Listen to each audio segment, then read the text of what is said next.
గత 3 రోజులుగా కురుస్తున్న భారీ వర్షాలు ఆంధ్రప్రదేశ్, తెలంగాణ రాష్ట్రాలను అతలాకుతలం చేశాయి. వాగులు, వంకలు, నదులు అన్నీ ఏకమయ్యాయి. చాలా ప్రాంతాల్లో చెరువులు, జనావాస ప్రాంతాలు అని తేడా లేకుండా మొత్తం జలమయంగా మారింది. వరద విలయానికి ప్రజాజీవనం స్తంభించింది. విజయవాడ, గుంటూరు నగరాల్లో గత 3.5 దశాబ్దాల్లో ఎన్నడూ లేనంతగా బీభత్సమైన వర్షం కురిసింది.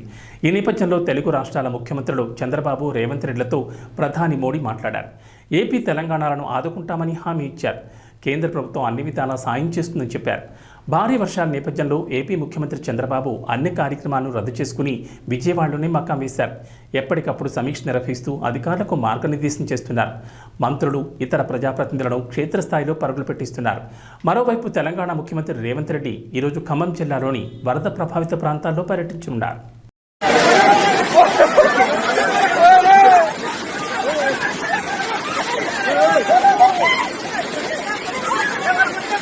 వాడుకోండి, అవతలాడుకోండి, అవతలాడుకోండి.